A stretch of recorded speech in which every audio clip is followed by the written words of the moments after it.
Il pensait que je ne m'en rendrais pas compte. Cela avait toujours été ainsi. Les cartes d'anniversaire qui n'arrivaient jamais, les appels soudains uniquement lorsque les factures étaient dues, la façon dont le mari de ma fille, Stéphane, souriait chaque fois qu'il laissait échapper qu'elle ne vivrait pas éternellement. Mais je remarquais tout. Je ne disais simplement rien. Jusqu'à ce que je voie le débit de 25 000 € sur ma carte de crédit. Dépensé dans un palace de la Côte d'Azur, des forfaits spa et des vêtements de créateur, le tout à mon nom, à quelques semaines de mon 70e anniversaire. Pendant qu'ils riaient et trinquaient à leurs vacances gratuites, j'ai passé un appel. Silencieux, précis, légal. Ils ne savaient pas que la maison était toujours à mon nom, que je n'avais jamais finalisé le transfert de propriété. Une semaine plus tard, en rentrant chez eux, ils ont trouvé un avis de saisie sur leur porte. Les serrures avaient déjà été changées et la lumière matinale filtrait doucement à travers les voilages de ma cuisine lyonnaise tandis que je touillais mon café crème, observant la vapeur s'élever en spirale paresseuse. 69 ans de vie m'avaient appris que les moments les plus calmes précédaient souvent les tempêtes les plus dévastatrices. Ce mardi matin, cependant, tout semblait parfaitement ordinaire dans mon petit refuge de la Croix-Rousse.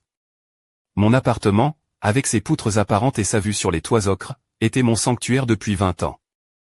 Chaque recoin reflétait l'ordre que j'avais cultivé après des décennies de travail en tant qu'analyste financière, un monde où les chiffres ne mentaient pas et où les schémas révélaient des vérités que les mots cachaient souvent.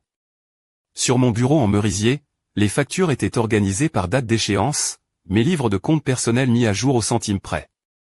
Mon monde avait un sens, car je m'assurais qu'il en est un point. J'ai allumé mon ordinateur portable, une routine matinale aussi familière que la préparation de mon café. Vérifier mes comptes bancaires était un rituel que j'accomplissais religieusement chaque mardi et vendredi, une habitude qui avait sauvé plus d'un client du désastre financier pendant mes années en cabinet.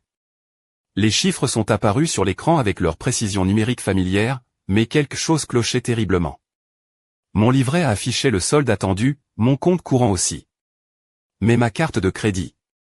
Je suis resté immobile, ma tasse de porcelaine à mi-chemin de mes lèvres. 25 000 €. Le plafond complet, dépensé.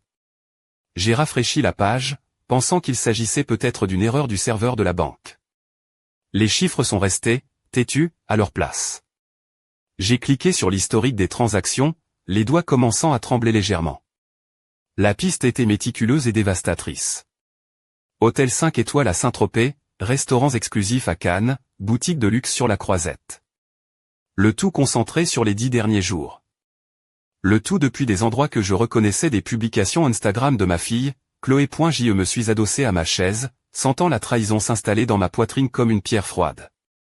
Ce n'était pas la somme d'argent qui me faisait mal, bien que ce ne soit pas une somme insignifiante pour une retraitée.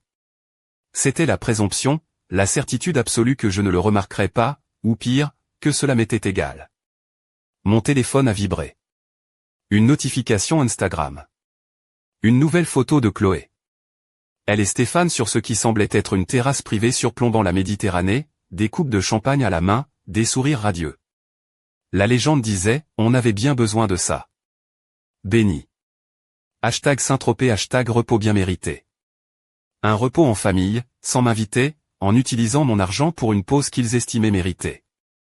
J'ai fermé l'application sans aimer ni commenter, ce que j'aurais normalement fait. Pendant des années, j'avais été la grand-mère et la mère qui soutenaient toujours, qui célébrait toujours les moments de bonheur des autres, même quand ils m'excluaient. Mais ce matin, quelque chose avait changé dans les mathématiques émotionnelles de notre relation. J'ai passé l'heure suivante à examiner chaque transaction, à prendre des captures d'écran, à organiser les données avec la même précision méticuleuse que j'avais appliquée au portefeuille de mes clients. Chaque achat racontait une histoire, le dîner à 400 € le premier jour, le spa à 800 € le troisième, les achats de 1200 € dans des boutiques dont je ne pouvais même pas prononcer le nom. Stéphane avait utilisé ma carte pour acheter des costumes dans un magasin qui, de toute évidence, n'était pas dans sa gamme de salaire habituelle. Un petit rire amer m'échappa, il fallait bien qu'il ait l'air à la hauteur pour jouer son rôle d'homme qui vit au crochet de sa belle-mère. Mon téléphone a sonné. C'était Martine. Elle n'a pas pris de gants, comme à son habitude depuis nos 40 ans d'amitié. Elle m'a dit qu'elle avait déjà réservé une table à notre brasserie préférée place Bellecour et que si je n'étais pas là dans 20 minutes, elle commanderait sans moi. J'ai répondu que j'arrivais, surprise par le ton normal de ma voix. Le trajet en bus ne durait que 15 minutes, mais il m'a donné le temps de digérer ce que j'avais découvert. Ce n'était pas la première fois que Chloé prenait des libertés avec mes ressources. C'était de petites choses au fil des ans, utiliser mon compte Amazon Prime sans prévenir, emprunter de l'argent qu'elle remboursait rarement, supposer que je garderais Julien, mon petit-fils, quand cela les arrangeait. Mais ceci était différent. C'était délibéré, calculé et exécuté avec la confiance de quelqu'un qui savait qu'il n'y aurait aucune conséquence. Martine m'attendait à notre table habituelle, parcourant le menu bien qu'elle le connaisse par cœur. À 70 ans, ma meilleure amie avait toujours une chevelure parfaitement laquée et portait un rouge à lèvres carmin éclatant, même pour déjeuner. Elle était tout ce que je n'étais pas, volubile, dramatique, prête à faire une scène si la situation l'exigeait. Elle a posé le menu dès que je me suis assise et a déclaré que j'avais une mine épouvantable. Qu'est-ce qui s'était passé? Je lui ai raconté l'histoire des transactions pendant qu'elle commandait un Perrier-Menthe et que je prenais une salade lyonnaise que je savais ne pas pouvoir terminer. Martine a écouté sans m'interrompre, mais je pouvais voir son expression passer de la surprise à l'indignation, puis à quelque chose que je reconnaissais comme une fureur maternelle et protectrice. Cette gamine, a-t-elle finalement dit, a complètement perdu les pédales. Je lui ai rappelé qu'elle n'était plus une gamine, qu'elle avait 38 ans. C'est bien là le problème, a-t-elle rétorqué. Elle s'est penchée en avant, baissant la voix mais intensifiant son ton. Bernadette, il faut que tu fasses quelque chose. Cela ne peut plus durer. Je le savais. Mais la question était de savoir quoi faire. C'était la question que j'évitais depuis que j'avais vu les chiffres ce matin. Pendant des années, j'avais géré les problèmes de Chloé avec la même stratégie, absorber le choc, minimiser les dégâts, maintenir la paix. Cela avait fonctionné quand il s'agissait de petites choses, mais ce n'était pas une petite chose. Et le mépris flagrant de leur action suggérait que Chloé ne voyait plus aucune limite. Je lui ai avoué que je ne savais pas encore. Eh bien, tu as intérêt à trouver vite, a-t-elle sifflé. Puis elle a ajouté quelque chose qui a fait basculer mon monde. Elle m'a demandé si je savais ce que Stéphane lui avait dit la semaine dernière, quand elle l'avait croisé au Monoprix. J'ai secoué la tête. Il lui avait dit, avec un petit sourire suffisant, qu'ils aidaient à maintenir ma maison à jour avec leur paiement d'hypothèque, comme s'ils me faisaient une faveur en vivant dans une maison pour laquelle j'avais versé l'apport. Ma fourchette a glissé de mes doigts et a heurté l'assiette avec un bruit sec. Il avait dit ça? Ces mots exacts. Il avait ajouté qu'ils aidaient à me garder dans le coup, qu'ils me donnaient une raison de vivre. Martine a mimé des guillemets en l'air, sa voix dégoulinant de sarcasme. Une raison de vivre, comme si être leur compte en banque personnel était la seule valeur que j'avais. J'ai senti quelque chose bouger en moi, comme des plaques tectoniques s'ajustant avant un tremblement de terre. Pendant des mois, j'avais justifié le fait de me porter caution pour leur prêt immobilier comme un investissement dans l'avenir de ma famille. Julien aurait de la stabilité, Chloé apprendrait enfin à être responsable financièrement, et Stéphane, eh bien, j'avais espéré que Stéphane grandirait. Au lieu de cela, j'avais créé un monstre de dépendance et de sentiment de droit. J'ai demandé à Martine s'il comptait rester parti toute la semaine. D'après Instagram, oui. Elle m'a étudié avec ses yeux perçants qui avaient vu à travers mes faux semblants pendant des décennies. Bernadette Dubois, qu'est-ce que tu mijotes? J'envisage mes options, ai-je répondu. Il était temps, a-t-elle conclu. Au retour chez moi, j'ai appelé Léa. Elle avait été ma mentorée informelle pendant des années, une jeune femme brillante du quartier qui avait fait ses études de droit grâce à une bourse. Maintenant, à 30 ans, elle était associée junior dans un cabinet d'avocats respectable et me devait plus de services que nous n'en avions compté. Elle a répondu avec cette voix enjouée que j'aimais tant, me demandant comment j'allais. J'ai répondu que j'avais besoin d'un conseil juridique. Son ton a immédiatement changé. Tout allait bien? Cela dépendait de la définition de bien.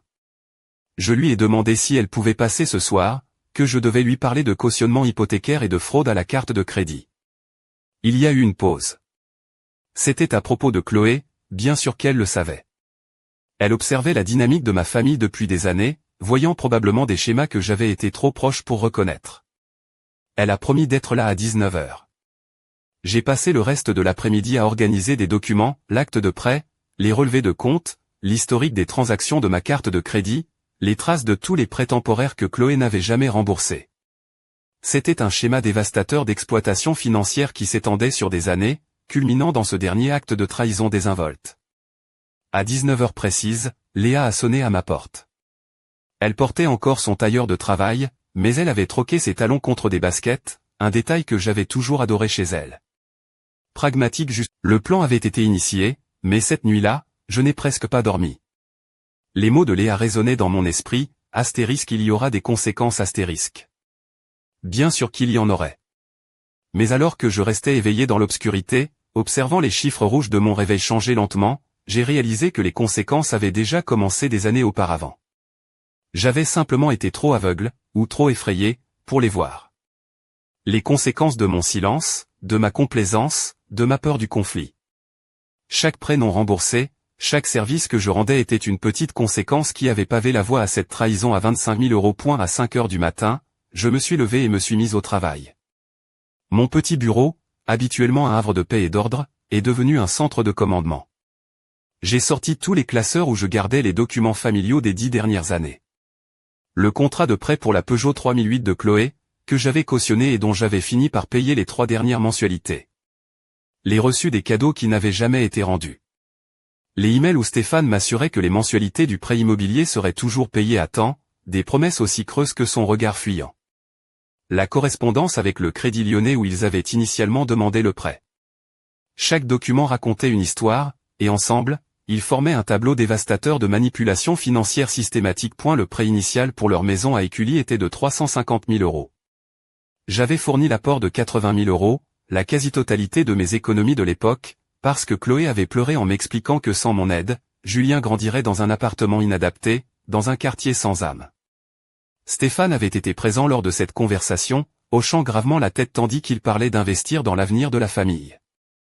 Aujourd'hui, en examinant les papiers avec les yeux d'une analyste financière plutôt que ceux d'une mère dévouée, je voyais les signaux d'alarme que j'avais ignorés.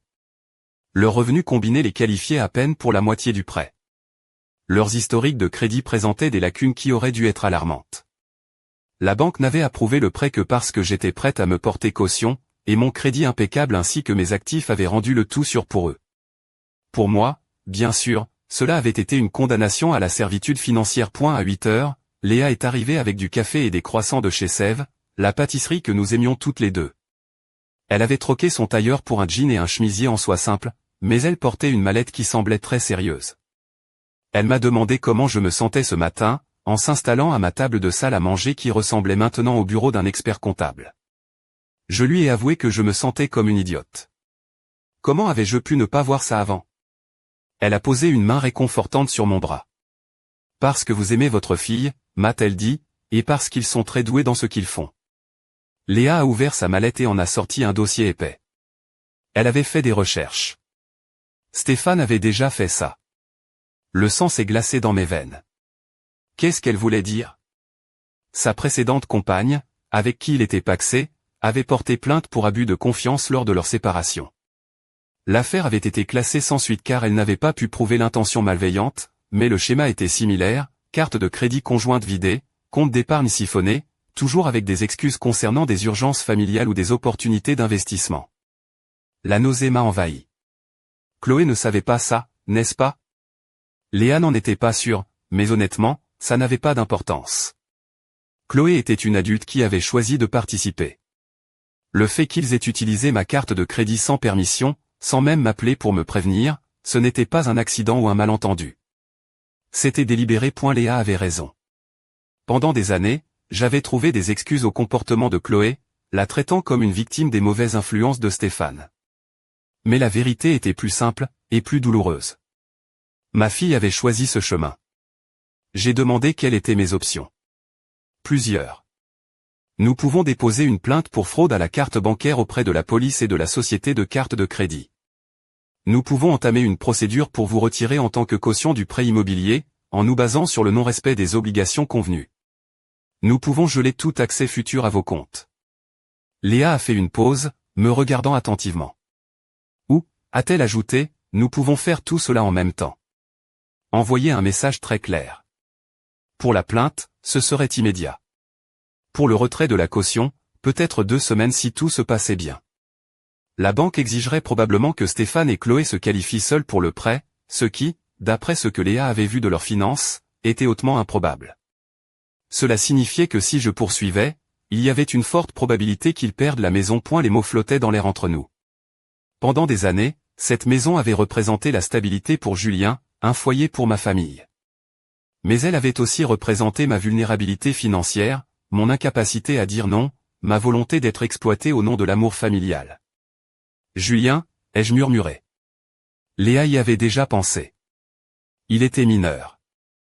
Si ses parents perdaient la maison, il avait légalement le droit de demander à vivre avec un autre membre de sa famille. Avec moi, par exemple. L'idée m'a frappé comme un éclair. Julien vivant avec moi, loin de la toxicité financière de ses parents, dans un environnement où l'argent était respecté au lieu d'être volé, où les mots avaient un sens. Le voudrait-il? Je ne le savais pas, mais cela valait la peine d'y réfléchir. Nous avons passé les 3 heures suivantes à préparer les documents. Léa était méticuleuse, m'expliquant chaque formulaire, chaque implication légale. J'ai signé la plainte pour fraude à la carte bancaire. J'ai initié le processus pour retirer ma caution du prêt immobilier. J'ai autorisé Léa à geler tous les comptes joints existants. Chaque signature était un acte de libération. J'ai demandé quand il notifierait la banque. Demain. Il leur donnerait 30 jours pour se qualifier pour le prêt de manière indépendante ou pour trouver un autre garant. Et s'ils ne le pouvaient pas, alors la procédure de saisie commencerait automatiquement. Je me suis adossé à ma chaise, ressentant quelque chose que je n'avais pas connu depuis des années, le contrôle.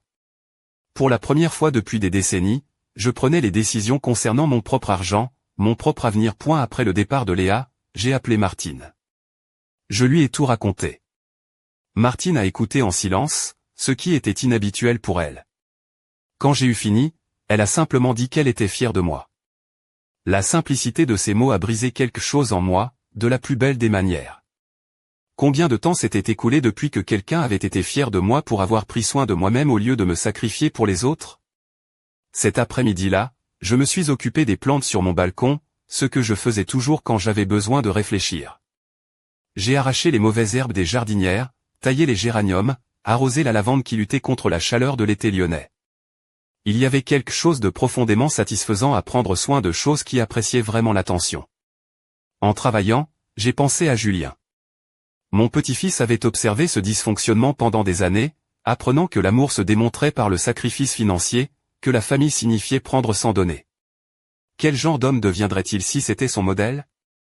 Peut-être, juste peut-être, que lui montrer qu'il y avait une autre voie, que le véritable amour exigeait un respect mutuel, que la famille signifiait une responsabilité partagée, serait le cadeau le plus précieux que je pourrais lui faire. Le soir tombait quand j'ai fini. Assise sur mon balcon avec un verre de citronnade, j'observais les ombres s'allonger sur les toits. Demain, la banque recevrait les documents de Léa. Dans 30 jours, Chloé et Stéphane devraient faire face aux conséquences de leurs actions. Pour la première fois depuis des années, l'avenir me semblait être quelque chose que je créais, plutôt que quelque chose qui m'arrivait. Mon téléphone a vibré avec une autre notification Instagram. Mais cette fois, je ne l'ai pas ignoré. C'était une photo de Chloé et Stéphane dans ce qui ressemblait à un hall d'aéroport. Des valises de marque à leurs pieds, des sourires radieux dirigés vers l'appareil photo. Chloé portait une robe d'été blanche, très courte, qui dévoilait ses longues jambes bronzées, une robe que je savais coûter une fortune et qu'elle n'aurait jamais achetée si ce n'était pas avec mon argent. La légende disait, retour à la réalité. Vacances parfaites. #retour à la maison #béni. Ils étaient sur le chemin du retour. Et ils n'avaient aucune idée de la réalité qui les attendait. C'était à 4 heures de l'après-midi, un vendredi. 3 jours s'étaient écoulés depuis que Léa avait envoyé les documents à la banque. 3 jours d'un calme étrange qui ressemblait au silence avant une tempête dévastatrice. Je me suis servi une tasse de verveine et me suis assise dans mon fauteuil préféré, près de la fenêtre qui donnait sur la rue. De là, je pouvais voir l'entrée de leur maison. Mon ancien investissement. Mon erreur à 80 000 €. Dans 1 heure, peut-être 2, ils seraient à la maison, déchargeant leurs valises pleines de souvenirs achetés avec mon argent volé. Mais cette fois, je n'attendrai pas avec des questions anxieuses sur leur voyage ou des offres d'aide pour leur bagage. Cette fois, j'avais mon propre agenda. À 17h30, la BMW argentée de Stéphane, financée, bien sûr, par un prêt que j'avais cautionné 2 ans plus tôt, s'est arrêtée devant leur entrée. Je les ai observés décharger valise après valise, riant de quelque chose que Stéphane avait dit. Chloé portait une robe d'été blanche qui semblait coûter une fortune, une étoffe légère qui flottait autour de ses cuisses bronzées et révélait la courbe délicate de ses épaules. Stéphane arborait un bronzage qui parlait de journées paresseuses sous le soleil de la Méditerranée. Ils avaient l'air heureux, détendus, complètement inconscients que leur monde était sur le point de s'effondrer. Julien est sorti en courant de la maison pour aider avec les bagages. Mon petit-fils avait tellement grandi au cours de la dernière année que sa vue me surprenait parfois. À 17 ans, il avait la taille de son beau-père mais conservait une douceur dans le visage qui me rappelait Chloé quand elle était petite. Elle l'a serré brièvement dans ses bras avant qu'il ne charge 2 grandes valises vers la maison. C'était lui qui m'inquiétait le plus dans tout ça. Julien n'avait pas choisi d'avoir des parents qui volaient et manipulaient. Il n'avait pas demandé à grandir dans une maison construite sur des mensonges financiers. Mais il allait en payer les conséquences de toute façon. J'ai attendu 1 heure. Assez de temps pour qu'ils s'installent, pour qu'ils commencent à déballer, pour qu'ils se sentent en sécurité dans leur routine normale. Puis, j'ai traversé la rue et me suis dirigé vers leur porte. Chloé a ouvert avec un sourire sincère, le premier que j'avais vu depuis des mois. Elle m'a dit, « Maman, comment savais-tu que nous venions d'arriver ?» Elle m'a serré dans ses bras comme si elle était vraiment heureuse de me voir. Elle a ajouté que nous étions sur le point de t'appeler, nous avons tellement de choses à te raconter sur le voyage. Je suis sûr, ai-je répondu en gardant ma voix neutre. Pouvons-nous parler ? Bien sûr, entre. Stéphane est en haut, il prend sa douche, mais il descend dans 1 minute. Tu veux voir les photos ? Le palace était incroyable, et la plage. Chloé a continué à babiller en me guidant vers le salon. La maison était impeccable, bien sûr. Chloé avait hérité de mon obsession pour l'ordre, mais pas de ma discipline financière. Des meubles coûteux dans des espaces parfaitement coordonnés, des œuvres d'art qui coûtaient plus que ce que je gagnais en 1 mois quand j'étais jeune. Le tout financé avec de l'argent qu'il n'avait pas. Chloé, je l'ai interrompu doucement. Nous devons parler de quelque chose d'important. Quelque chose dans mon ton a dû l'alerter, car son sourire a légèrement vacillé. Est-ce que tout va bien ? Tu as l'air sérieuse. J'ai demandé si Julien était à la maison. Il est dans sa chambre, pourquoi ? Parce que je préfère qu'il entende ça aussi. Maintenant, Chloé avait l'air vraiment inquiète. Maman, tu me fais peur. Qu'est-ce qui se passe ? J'ai appelé vers les escaliers, demandant à Julien s'il pouvait descendre un moment, s'il vous plaît. Stéphane est apparu en haut des escaliers en même temps que Julien. Les cheveux encore humides de la douche, il portait un short de plage coûteux et une chemise en lin blanche. Quand il m'a vu, son sourire était différent de celui de Chloé. Plus calculé, plus prudent. Bernadette, a-t-il dit en descendant pour me faire une bise sur la joue qui sentait l'après-rasage cher. Comment ça va ? Nous espérons qu'il n'y a pas eu de problème pendant notre absence. Le cynisme de la question était presque impressionnant. Des problèmes ? Comme trouver 25 000 € volés sur ma carte de crédit ? Comme découvrir que l'homme que j'appelais mon gendre s'était moqué de moi au supermarché ?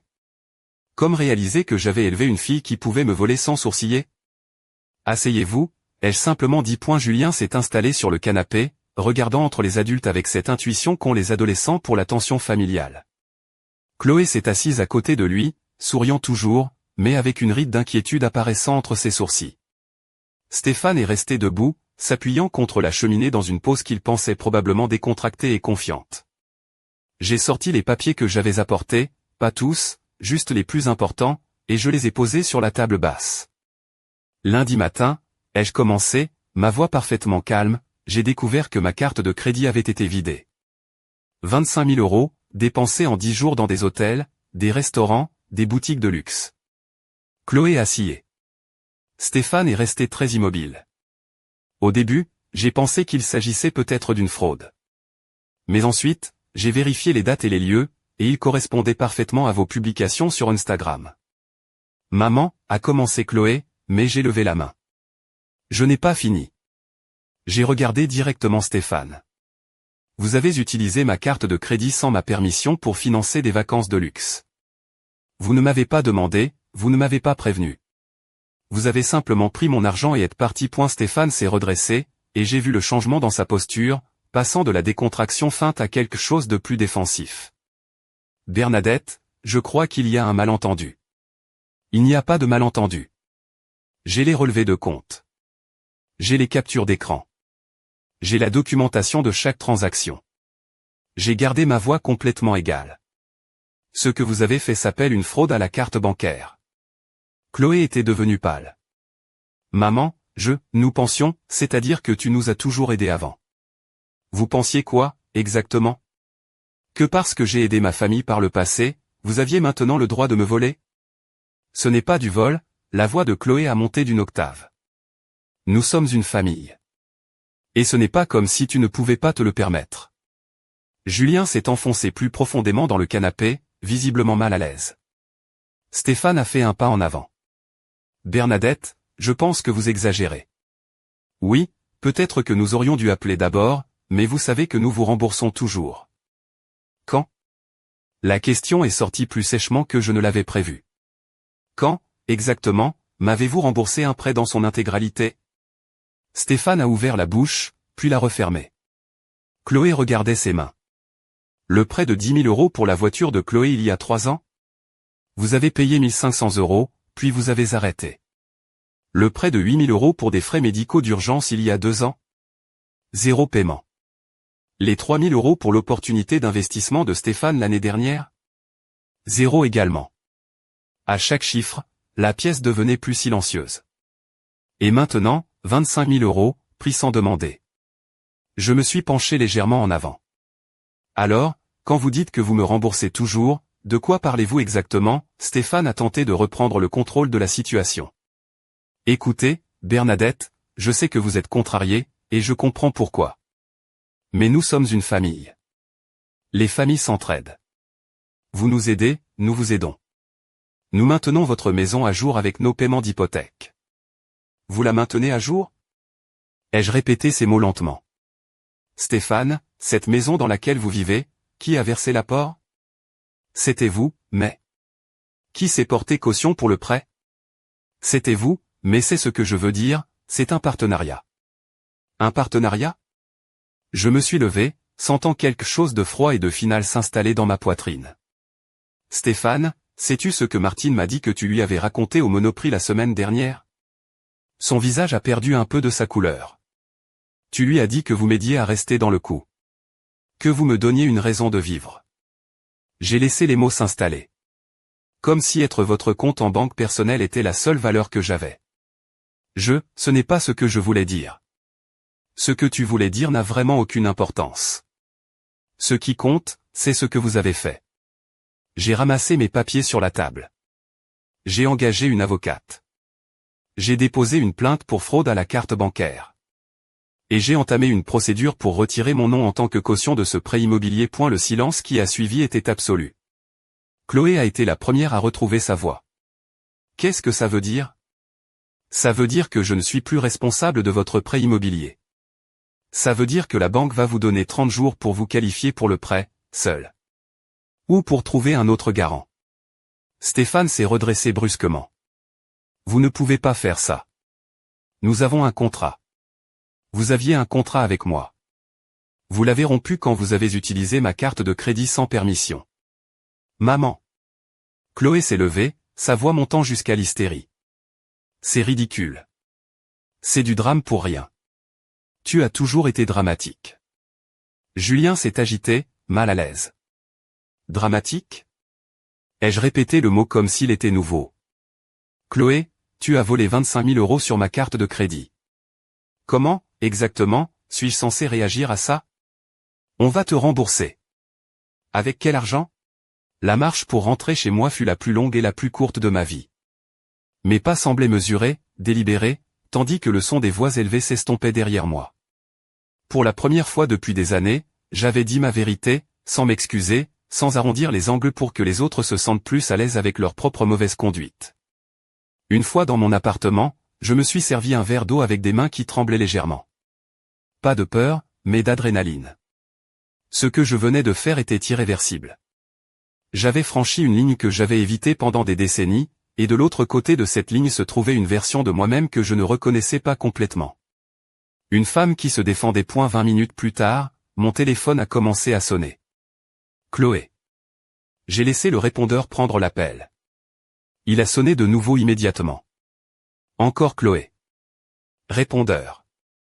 À la 3e tentative, j'ai décroché. Sa voix était pâteuse de larmes, mais il y avait autre chose, une panique authentique. Elle m'a supplié d'arrêter ça. Elle venait de parler à la banque.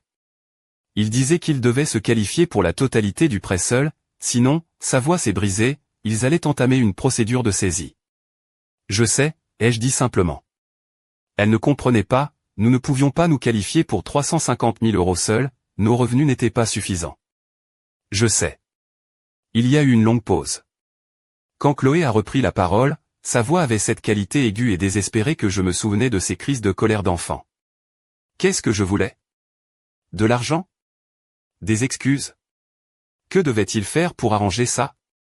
La question en disait long sur sa vision du monde. Pour Chloé, c'était un problème qui pouvait être résolu avec les bons mots ou la bonne quantité de drame.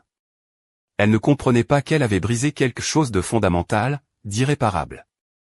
Chloé, ai-je dit prudemment, il n'y a rien que vous puissiez faire pour arranger ça. Vous m'avez volé, vous avez violé ma confiance, et ensuite, quand je vous ai confronté, vous m'avez traité de dramatique. C'est Stéphane qui a dit ça, pas moi. Mais tu ne l'as pas corrigé. Tu es resté là pendant qu'il essayait de minimiser ce que vous aviez fait. J'ai entendu une respiration lourde de l'autre côté de la ligne. S'il te plaît, maman, s'il te plaît, ne fais pas ça. Pense à Julien. Où va-t-il vivre? Et voilà. Elle utilisait mon petit-fils comme bouclier émotionnel, comme elle l'avait fait pendant des années chaque fois qu'elle faisait face aux conséquences de ses actions. Julien peut vivre avec moi, ai-je répondu. Mon appartement a une chambre d'amis.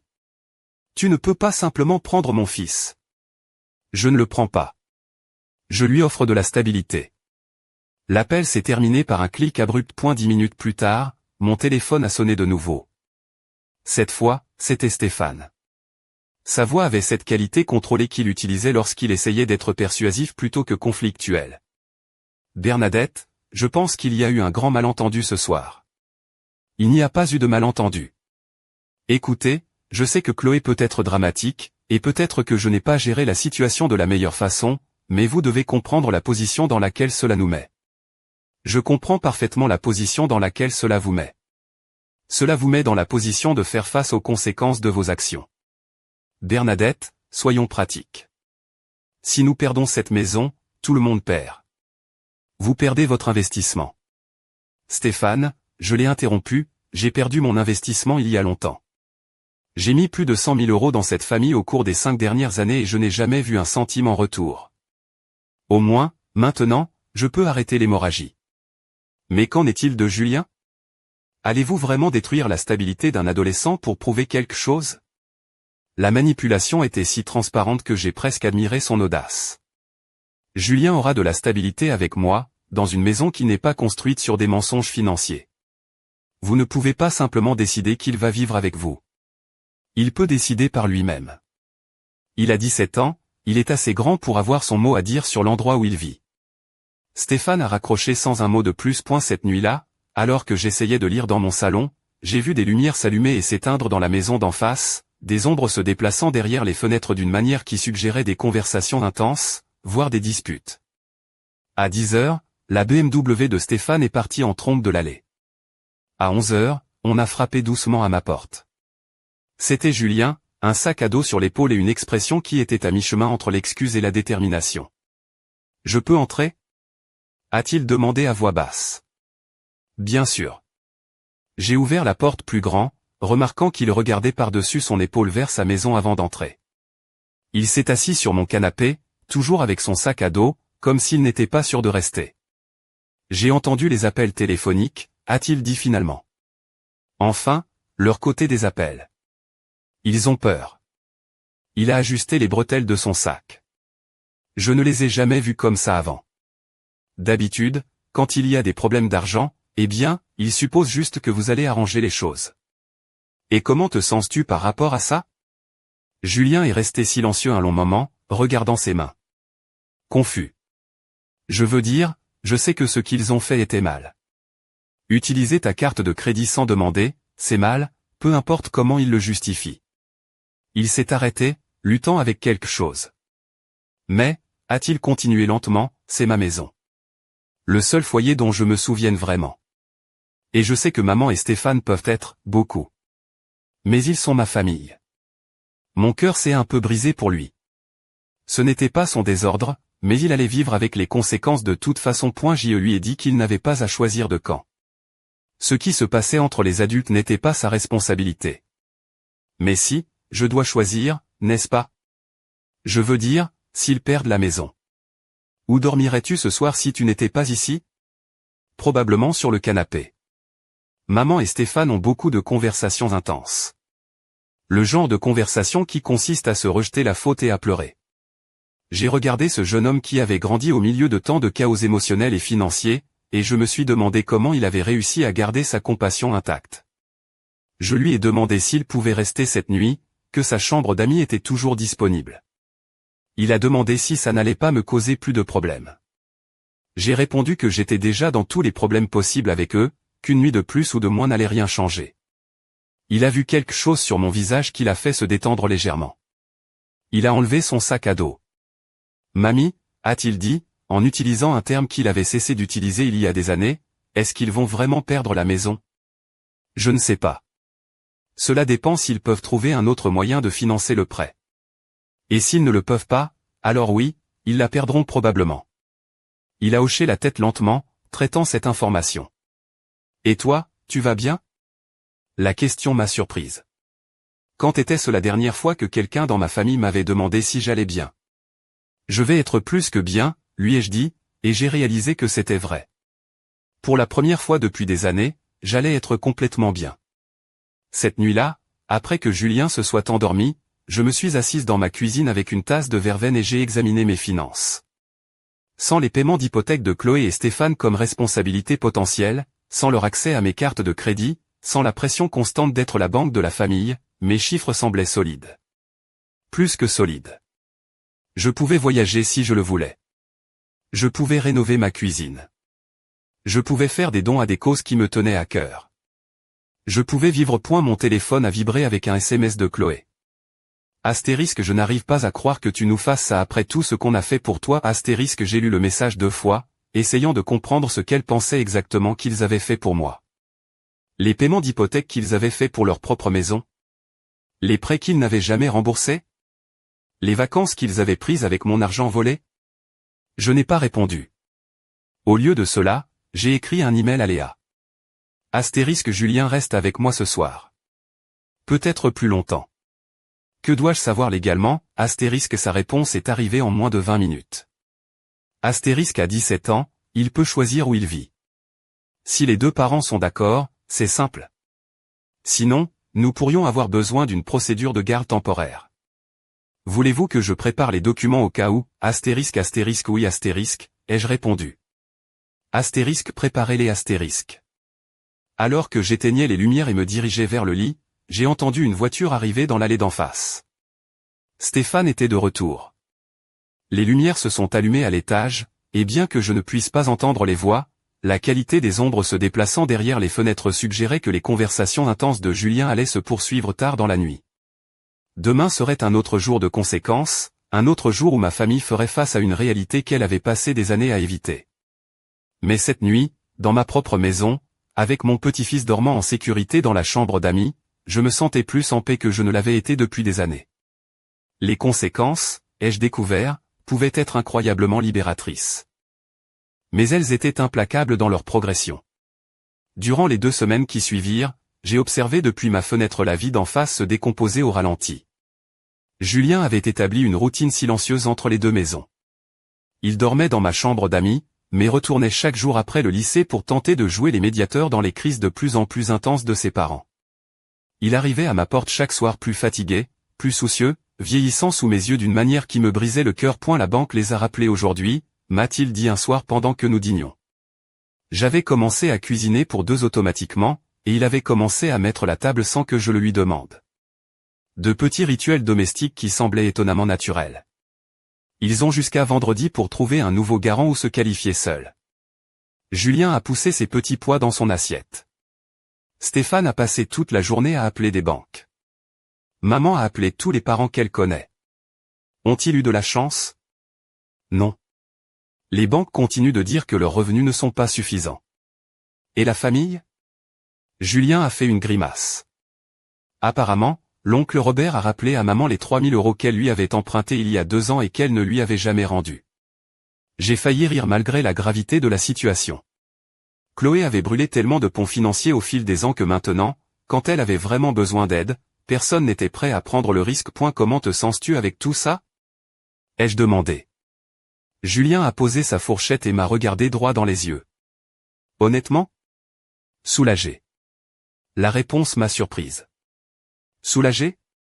Je sais que ça a l'air horrible, et je ne veux pas qu'il perde la maison, vraiment pas, mais... Il s'est arrêté, luttant avec les mots. Mamie, j'ai vécu avec cette anxiété constante pendant des années. J'attendais la prochaine crise financière, la prochaine dispute sur l'argent, la prochaine fois où il devrait te demander de l'aide. Et j'ai toujours su que, d'une manière ou d'une autre, c'était de ma faute. Ce n'était jamais de ta faute. Je sais. Enfin, je le sais maintenant. Mais quand tu es enfant et que tes parents sont toujours stressés par l'argent, et qu'ensuite ils vont toujours voir leur grand-mère pour arranger les choses, tu commences à avoir l'impression que tu coûtes très cher à entretenir. La révélation m'a frappé comme un coup de poing dans l'estomac. Pendant tout ce temps où j'avais pensé protéger Julien en le maintenant dans cette maison, il avait porté le poids de l'irresponsabilité financière de ses parents. Le vendredi est arrivé avec une clarté brutale. À 14 heures, j'ai vu une voiture de la banque se garer devant leur entrée. Un homme en costume est sorti avec une mallette et un dossier. Il est resté sur le pas de la porte pendant 10 minutes avant que Chloé n'ouvre finalement. De ma fenêtre, je pouvais voir tout l'échange à travers les gestes, l'homme parlant d'une voix mesurée, Chloé gesticulant, Stéphane apparaissant derrière elle, prenant les papiers, les lisant. Puis il s'est affaissé contre le cadre de la porte comme si ses genoux avaient cédé. Mon téléphone a sonné 20 minutes après le départ de l'homme de la banque. Maman. La voix de Chloé était engourdie. On a 30 jours. 30 jours pourquoi? Pour partir.